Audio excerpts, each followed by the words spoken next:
So, I'm going to start a YouTube channel. I'm going to go ahead and present you my tnt135 first. This is a build that I did a while back. I got a bunch of pictures. I didn't do any video stuff because I didn't even have a channel yet. So I think I'm going to go ahead and start a channel. I see everybody else doing channels and getting subscribers and doing all that other stuff. So I figured I'm going to get into the 21st century and go ahead and start doing that. So here's my tnt135. There's two of these in Las Vegas, mine and another friend, Angelos Likos. These are NC450s. As you can tell, we make this bracket right here, and we make this bracket down here, right there.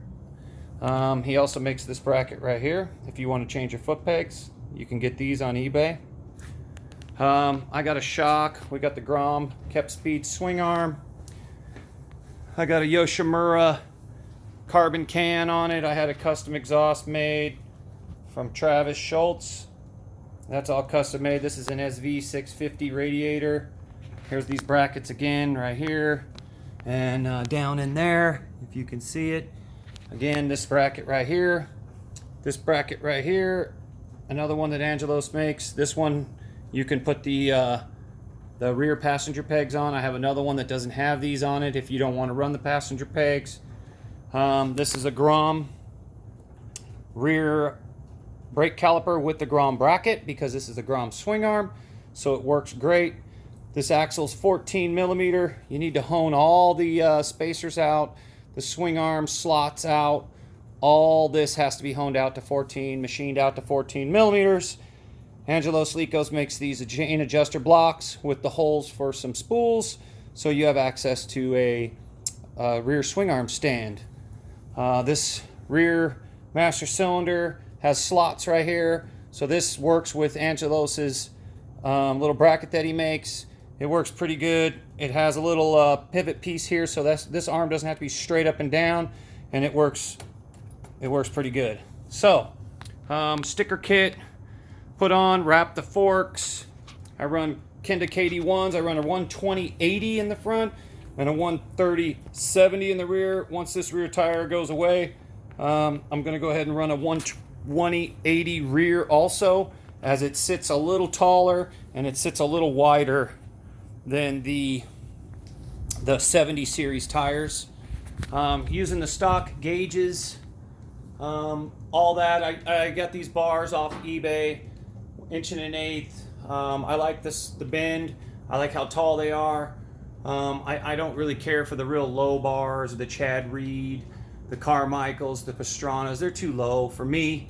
I'm 50 years old. I can't be bending over like that anymore. I run a little Koso temperature gauge for the liquid cooled.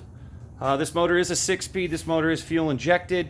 I run the real small little. This is a 245 millimeter shock from a Grom. Works perfect. That shock works awesome.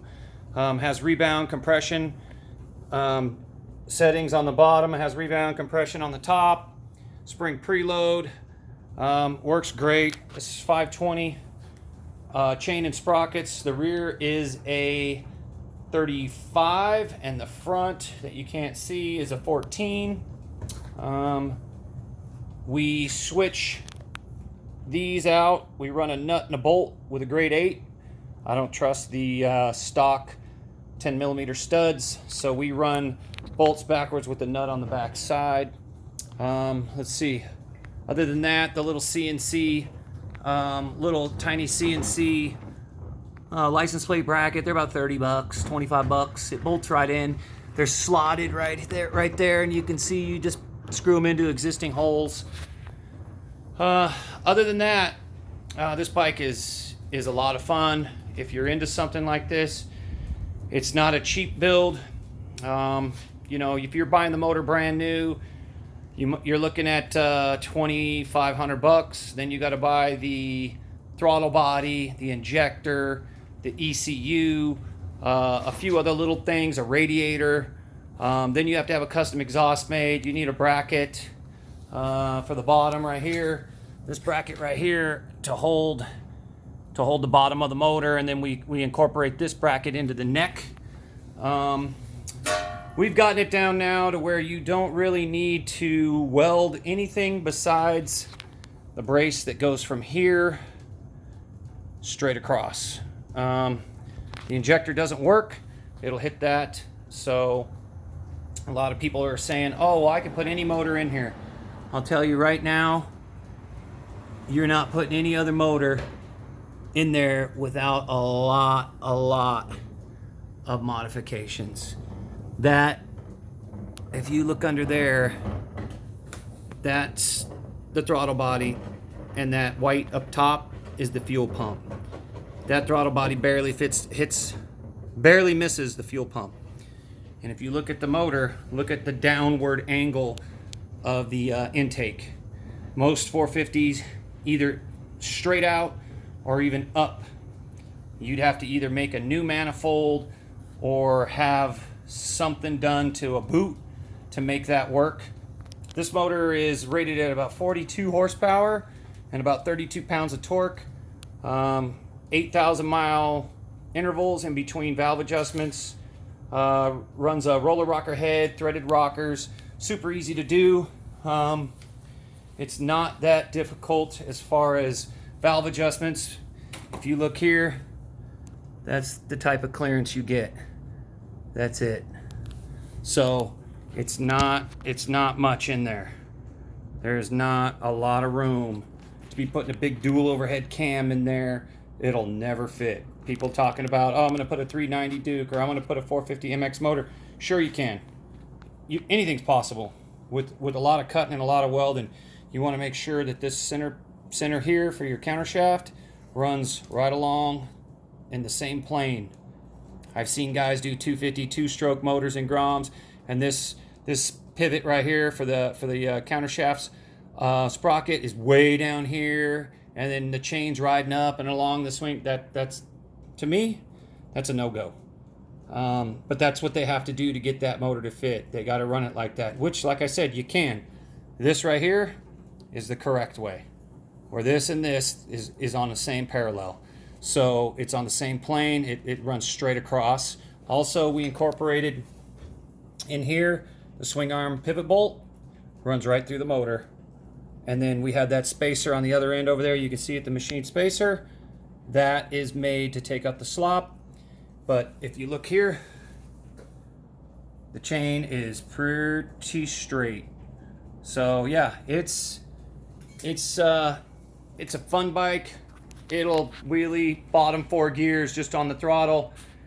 It's awesome. I would say if you're into being a hooligan and you like to do wheelies and mess around and embarrass people on bigger bikes, then this is the bike to build.